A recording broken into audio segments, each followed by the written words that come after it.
And we welcome everybody. Thank you very much for being here to the Nooner with Dave LaMont, the Monday and Friday edition today, obviously after a weekend of absolute weirdness in college sports particularly. And I have a great guest, Rene Ingoglia from ESPN. Will be with us in a couple of minutes. Not going to waste a lot of time on other sports. Shouldn't say waste, but you know what I'm saying. College football, for better or worse, is dominating the sports headlines, even overriding the brilliant victory for young Colin Morikawa yesterday at the PGA out in Northern California. Stunning shot on 16, which I hope, if you watched, will go down in your golf mind as one of the finest shots ever hit in a major championship under pressure, because it was. I love idea of a drivable par 4 and a final day of a major, and he nailed it. Ends up with the eagle putt. Would have been interesting to have a crowd there. And there were a few people who, I mean, you're hearing voices. I don't know whether it was the volunteers who were at the course or a few people who were hanging around fences. I noticed they had ripped apart the fence guards, the screens, and had actually had some people looking over there. But now already, of course, Colin is the greatest golfer of all time. I don't know if you read that this morning. Let's please wait just a little bit for a larger sample size. Look, the kid's won 3 times already, and it's obvious he has game and he has the intelligence and the poise. But remember when we were going to hand Jordan Spieth 25 major championships about 3 or 4 years ago? Well, he is struggling. Let me understate the obvious. Golf's hard. And not hard because people like me aren't very good at it, or most people aren't very good at it, but even for the very best players, it's hard. So I'm a fan of the way this young man conducted himself yesterday, the way he finished off a major championship the way he did. He didn't appear to be at all nervous. Maybe a big crowd would have impacted him. We'll never know. But yes, he does appear to be an emerging star, likable. And we'll see what happens. He beat a very good field. There were some accomplished players who were chasing him and that he got ahead of. So a tremendous win, very exciting. Not sure what I think about the golf course at the moment. It was so gloomy there that I couldn't get a read. I know it's a public course, which is awesome. But still, I just couldn't decide if it's a great track or not. I guess there's one way to find out. Venture out there and play it someday. That would be pretty nice. And it's got to be a lot cheaper than Pebble Beach. Then again, open heart surgery is cheaper than Pebble Beach.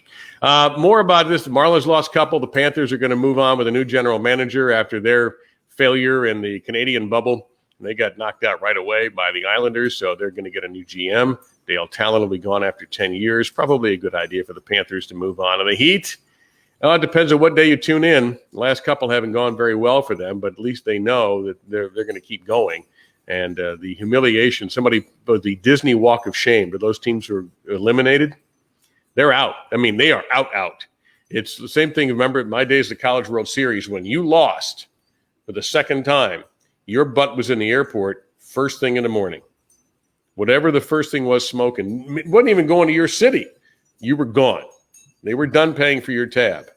And it appears to be the same thing at Disney World, in addition, of course, to health concerns. And health concerns is what brings in my next guest. No, he's not a doctor, but he's a lot of other things. A brilliant analyst on ESPN college football, police detective in Orlando, and an all-around good guy. Rene Ingoglia, thank you for taking some time, man. Appreciate it. Dave, thanks for having me, man. Looking forward to it. Well, I hope you are, because I just checked. Nothing's completely canceled yet, but you probably saw the story that the Big Ten has voted 12-2 to not play, with only Nebraska and Iowa. Where do you stand on not playing? We'll just start with a simple question. I mean, it's crazy. I think we should play, or they should play. Friday I was really optimistic going into the weekend, and then the MAC dropped their little bomb on Saturday, and I think we knew we heard that was going to happen on Friday, and then it was Northern Illinois was the big school that wanted it, and so that happened. You're thinking, okay, can the MAC kind of dictate what these Power 5 schools do? Started hearing the noise about the Big Ten and the Pac-12, and I think that's a foregone conclusion. I think they will cancel tomorrow. Is the SEC strong enough? And this is inside the game. Is the SEC strong enough? Big 12 in it. If they do, I think the ACC stays. That gives you 40, if my math's right, 47 really good Power 5 programs. I think the American stays in, who's the best suited group of 5 with their new TV deal. That's another 11. I think you have some independents that are going to stay. Army's going to stay. BYU's going to stay. Hopefully my alma mater, UMass, stays. That gives you 50. Does Conference USA and Sun Belt? Does Mountain West? I mean, I think you could still have a viable season. But right now, I think we're all, for those of us that want football, that love college football, want it to stay, we took some uppercuts from Mike Tyson. There's no doubt about it. I mean, it is gut-wrenching. I feel like I'm on a roller coaster. The news is changing so quick. But until that knife gets stuck in my heart, Dave, I will be optimistic, and we're going to keep plugging along here. All right, let's go back because you brought up two things I want to follow up on. Let's start with the MAC first off. How much of it do you think was the losing those guaranteed games and those high 6- and 7-figure paychecks that factored into the decision, as some have said? I think it's 95% that. I listened to the MAC commissioner this morning on Sirius Radio, and listen, the health and wellness is number one. Let's get that out of the way. We know that is a foregone conclusion. But what the money, it's not that they can't keep them safe, Dave. I think the money tells you that they can't run their programs, number one, football programs, let alone any of their athletic programs.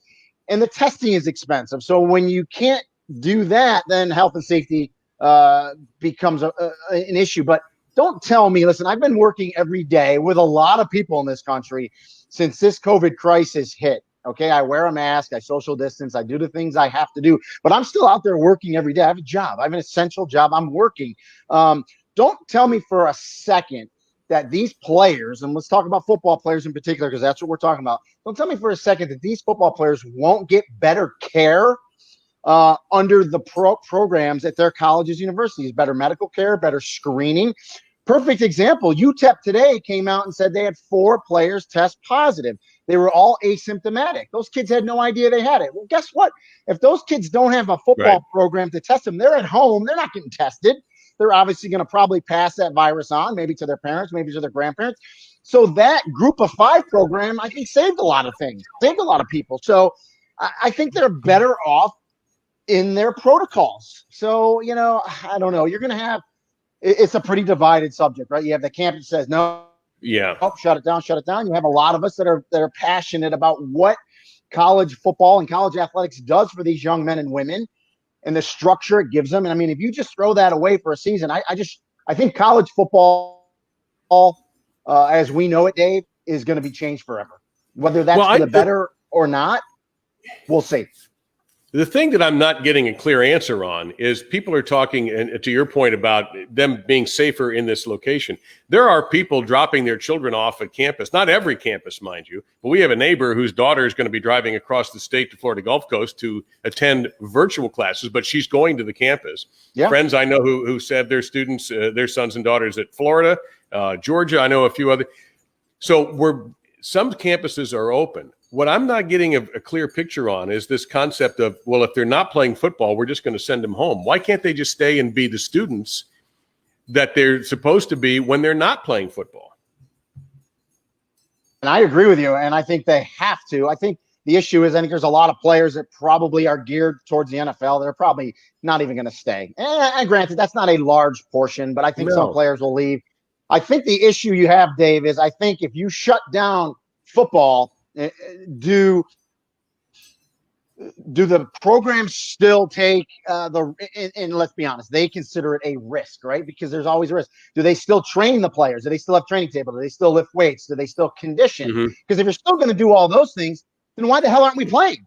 So, I mean, there's a lot of interesting dynamics there, right? I mean, if you're going to keep them on campus, if you're going to do the training, if you're going to do all that, like I heard Dan Hawkins, and I know you know Hawk, you used to be a colleague of ours at ESPN, coaches FCS in California. Their conference got shut down, and he kind of came on the radio and said it looks like for them it's going to be reversed. They're going to have their spring practices, spring football, if you will, in the fall and try to have a spring season. But, man, if we can do it in the fall, any type of practice, then why aren't we playing? So, listen, we all deserve transparency. So for every program, for every conference that shuts this thing down, let's hear your reasons. Because let's also be honest, too. What's happened in the past 2 or 3 weeks with the virus to bring us to where we're at?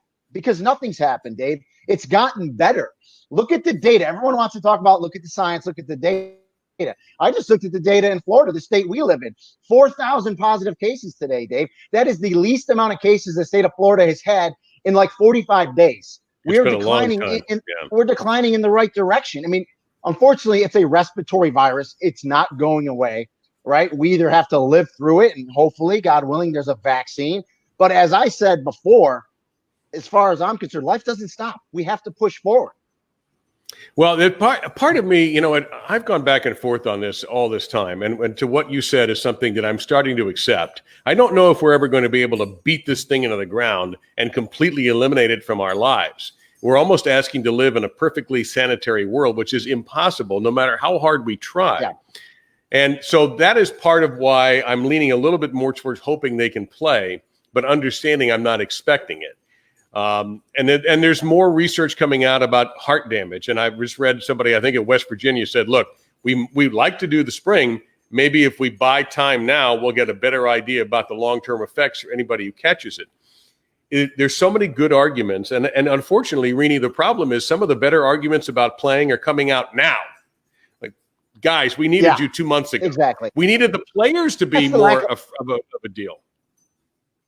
That's the lack of leadership. Now, I think the players got blindsided. I really believe that. You saw the big push, right, with Trevor Lawrence, Justin Fields last night, the hashtag we want to play. I think they got blindsided. I think especially those Big Ten players. I don't think they saw this coming. So they tried to come late. But listen, the lack of leadership, where's the NCAA? I mean, and that's when I said we're going to see college football change forever. That's what I mean. I mean, there was no unifying voice. And as you said, the NFL got it done. They've been talking about it for months. What was going on in college football? So it's unfortunate. It is, and I'm not comparing the virus to the flu because if you do that, people lose their mind. But it is a respiratory virus, and you just said a second ago, we're probably going to have to learn to live with COVID-19. Well, guess what? What do we live with, Dave? We live with the flu. We have a flu vaccine, but people still get the flu. And unfortunately, I think COVID-19 is going to be in that same family. We're going to have to live with it even when we get a virus or get a vaccine, excuse me. So I just think that, listen, and I value and I understand everyone's opinion, and I value everyone's opinion. I think that's where we've become lost as a country, that we no longer can agree to disagree. Like me and you can sit here and we can disagree, but we can respect each other's opinions. Even in the sports world, and we've seen it on Twitter. And do I think any prominent sports writer wants football to be canceled? I don't. Do I think there's a lot of huge egos out there? And do I think they want to say, I told you so? Yes, absolutely. Therefore, they write in an agenda in a way, because it's human nature. You want to be right. You want to look good. So that's where I got a little aggravated this last month or so with the negativity. It's like, I understand, report the facts, guys and gals, but let's be positive about it. And I just think, listen, I say this to a lot of people. Football, I'm 48 years old. It made me the man I am today. It made me the husband, the father, the worker I am. You learn so much in all of athletics, but I played football.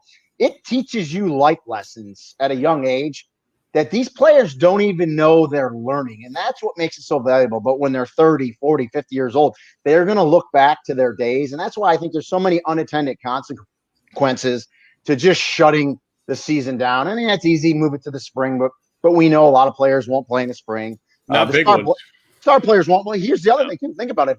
If you're a projected mid-round pick, Dave, why are you playing? Wouldn't you rather get ready to go to the combine? Because God knows if you run a fast 40, it's going to move your draft status up a couple rounds. So why would you play? You just want to get ready to look good in the combine. So I think it's catastrophic. You're going to have that inevitable conflict. If the NFL doesn't want to change its draft date, they're going to have the inevitable conflict of a player choosing between the combine and playing or prepping for the season, depending on the schedule. And he's going to look at the bottom line, if he's draftable, and go, well, okay, I could make this and this, or I could and tear myself up and then completely damage my chances of ever making money. And again, we are talking about a small percentage of these folks who ever see the pros. But there's that. The other thing I'm concerned about, and I know, and listen, you played, so even though you were a young buck of 19, 20 years old, and by the way, a damn good football player for folks who don't know how successful Rene was at UMass, you needed time to recover your body and your brain to an extent, and asking these guys, let's say, to finish the national championship at the end of April, and those who are coming back, hello, welcome, it's August, let's go knock the hell out of each other. And I don't think that's feasible as a former player. I mean, as a running back, I mean, I probably carried the ball 250 to 300 times a season. And when we got to November, I was just beat up. And I needed that spring to rest. And a lot of the star players, not even star players, the good players that play a lot of minutes, when they get to spring football, a lot of those coaches keep them out. They don't put pads on them. Right. They'll put a helmet on them. They'll run around. They'll go to meetings. But they don't hit again. So I don't really think it's feasible. Now, I think, listen, if you're FCS, if you're some of these other smaller programs, I think you can get something together in the spring. An article just broke right before I got on air with you on ESPN that they're, I think, actively, and it's just a report I heard, actively trying to negotiate a TV deal with the MAC for spring football. I think there is a place for a conference like the MAC. Well, you'll have to excuse me. I think your security system's going up. Yeah, my four-legged security system. Somebody dared to pull up in front of the house, and there may be more barking unless we can get a hold of it here. But hey, that's the problem with when you. By the way, it appears that the same company built our homes. Yeah, look at that. Looks nice. Same paint color. Well, we're both in Florida, so there you go. All right, so let's look at the other conferences. You mentioned that there's some still may hold out. My thought is, I think once the Big Ten folds, if they fold, and it appears according to the Dan Patrick Show is reporting it, the Detroit Free Press is reporting it, others are going to follow. I think there's going to be tremendous public pressure, whether people, even for people who love the game as we do, that the rest of them or most of them are going to follow. Yeah. And it's almost like a race of, well, I don't want to be the last one to look irresponsible, so we're going to quit too. Yeah, it's going to be fascinating. It's going to be fascinating to see. Listen, if they do shut it down, then I heard someone this morning say there's a big reset button that needs to be pressed, and they need to figure this thing out. But getting back to your point, what aggravates me, if you're shutting this thing down as the Big Ten or any conference that chooses to shut it down, you had all this time. How about a plan? How about shut it down with a plan? Hey, guys, this is what we're going to do. This is what we want to do. We want to play here. We're not going to play here. We're not. It just seems like it's kind of willy-nilly. The lawyers got involved. Politics got involved. You know, I talked to an AD this week who said they're under a lot of pressure from government officials. And when you tell me government officials, that tells me politicians and trustees, board of trustees. So I think you got a lot of people involved in this thing. And I agree. I think lawyers got involved. And I think it's just, people are afraid. They're afraid. And as you said, you don't want to be the last person to shut down. And then God forbid there's an outlier and something happens negative, and then you're dealing with that. So, well, I think liability is another thing. And that you mentioned lawyers getting involved. Somebody were to pass away or to suffer very serious damage from this virus. And I happen to know a former colleague of mine who's been in the hospital for 2 weeks with this, but he's an older man, not college age. The first time that happens, or if it happens to a coach, God forbid, who might be more vulnerable due to age or health, then are we going to go marching into the courts? And does that open up all of that? And certain universities, well, maybe some have a rainy day fund. They could deal with that kind of thing, but others could not. Certainly not a MAC school, for example, or a Big Sky program or something like that that is postponing everything. So I do think that's another concern. The other thing that and you mentioned change. If we can put together a committee of 12 to decide who's going to play for the college football title, why can we not put a committee of 12 with one person having the big voice and govern the sport? Something that I know, but a lot of our fans don't know.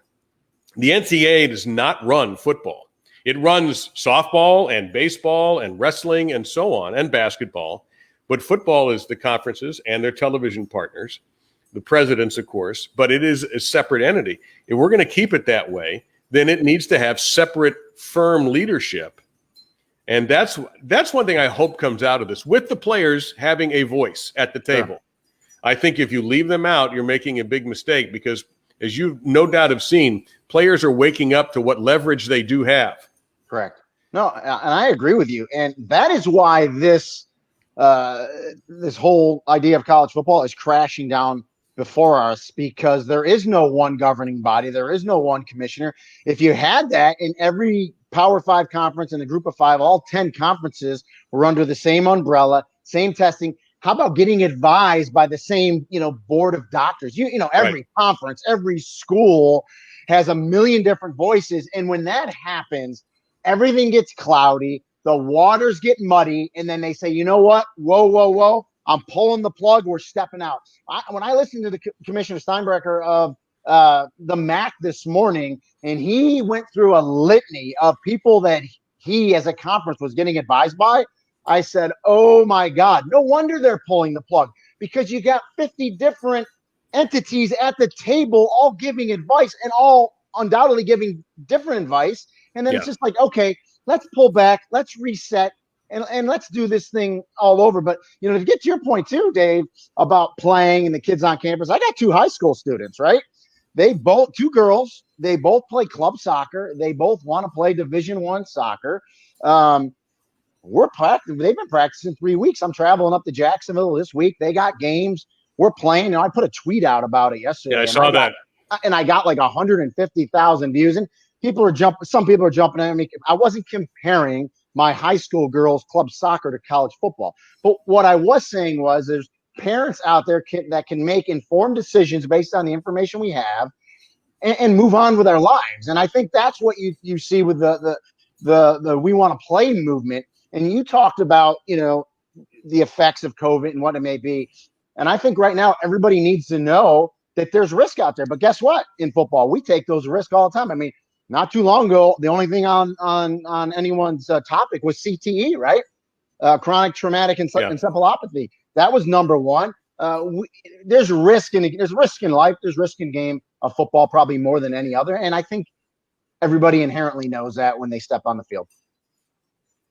Yeah, the other thing you mentioned, the players, I really wish they had spoken up sooner. Yeah. I think that might have made a difference to get their voices out. And then they had Trevor Lawrence is probably the biggest name, but Justin Fields is another one, and others. And the players should opt out if they want to opt out, and there's Absolutely plenty of reasons behind it. And and you're right, no punishment. But I do wish they had gotten it together sooner than the last 10 days or so. It might have made a difference to these university presidents and to the athletic directors, who I think are running a little bit scared, and understandably, because the coverage of this thing is scary. It is scary. But the other and the other sports too, we've talked primarily about football because that's the big one, but you're talking about all the fall sports. We've already lost the NCAA tournament. We lost the College World Series for women, and all the track and all of that stuff that went away, and hopefully we can make that up. We can't lose basketball again, although I'm optimistic about basketball because that's my situation. Yeah. I've got one son who's a grad assistant at Texas Tech. I've got another one who's got 2 years left in his college basketball career, and he's now at the University of Wyoming, and both are involved in practices. Not a traditional practice, 5-on-5, a lot of drills. Yeah. I think basketball can be saved, but I just wish you're right. It's a leadership failure. It's a major leadership failure for college football. And that's the one thing that we've got to fix, spring season or not. Yeah. And knowing what we know now, if they can't save basketball, then there is issues far greater than anything that we even realize, because we know where the virus is doing. We know where it's heading. For the most part, we're learning every day, as you said. But we kind of know who it attacks and what it attacks. And so we have to safeguard that. But yeah, it's just an epic failure of leadership. But I will say this, without having that governing body, I think every conference and every school for that matter is now looking out for themselves. That's why I'm still optimistic that, the Big Ten and the Pac-12 are going to pull the plug. But I think the SEC is going to fight tooth and nail to the end to see if they can bring some teams with them and see if they can restructure some TV deals. And there was a point I wanted to make earlier that I forgot. I went on a tangent. You talked about the NFL, right? Yeah. If they would budge for the draft and the combine, they are not budging. We know that. The NFL will not do a thing. But you know what the NFL will do? And they're already talking about it, Dave? They will be playing football on Friday nights and Saturday nights and Saturdays without college football in the landscape. Make no mistake about it. If college football does not go this fall, if it gets pushed away, the TV windows will go to the NFL, and then it's just going to be kind of a fight to get back to where we are, in my opinion. So a lot of stuff going on here. Yeah, I'm not so sure about the Fridays, but the Saturday was that question. There's no doubt about that. And the pressure it's going to put on programmers. And the problem is that ESPN is going to be hurt the worst by this. Fox to a lesser extent, but still, all the programming on FS1, the main Fox channel is going to get hurt. All of the ESPN channels are going to get hurt. There's going to be an effect on the industry that's going to be absolutely frightening. The other thing, and a few of our viewers are pointing this out, and I have to admit, I need to do more research before I answered this. Title IX concerns have got to be into this. That's huge. A law. Huge. That's not just some idea. That was written into law by President Nixon a long time ago. Yeah. So that's something else that has to be considered in all of this. And I have to admit, I need to look into that more to come up with a smart answer for that. But I know it's important. Well, and that's the number one reason why when you saw the list of demands of some of the players, and I get it. Listen, football is much different game today than when I played. Listen, when I got a scholarship in 1991, I had two goals coming out of high school: get a full scholarship, and then once I got there, I wanted to get my degree, and I wanted to become an All-American. That's all I cared about. Those were my goals. I didn't think about playing pro. That was it. It's changed now, and I recognize that. Name, image, and likeness is going to happen. It should happen. The whole 50% of the revenue, that's not going to happen. It's not realistic. That's NFL talk. That's unionization talk, and that can't happen because of Title IX, what you just talked about. But a lot of good things can happen to players now that we're out there talking. Like, one of the things was, hey, I would love to get insurance post-graduation for a couple of years. Now, we know in the real world how expensive insurance is, and insurance puts a lot of companies under. But that is something I think you can do. Name, image, and likeness. You can pay the players that are the stars, the Trevor Lawrences. When big money goes into video game pools, we can put that into an annuity. And what I think we should do is tie it, and I'm not the first person to say this, it's been said by a lot of people, tie it into graduation. Give them an incentive. Hey, you do what you're supposed to as a scholarship athlete, you graduate, guess what? You're going to have I'm just throwing a number out there, you're going to have $50,000 annuity to start your life upon graduation. We're going to insure you for 2 years to help you get out. I mean, there's things you can do. There's enough money in that pot where you for the players. I have no problem with that whatsoever. Yeah, I'm all for it, especially the likeness thing. I think it's ridiculous that you're out there playing and they're selling your number, and it's not because of the guy who played 15 years ago. It's because of you. And I think lack of leadership again, Dave. It should have been done already. The biggest example, and certainly, and not just because we're in Florida, has to be Tim Tebow. You can't even imagine the number of 15 jerseys that are still being worn by Florida fans around the country, not because they like the number, but because of the guy who was wearing it.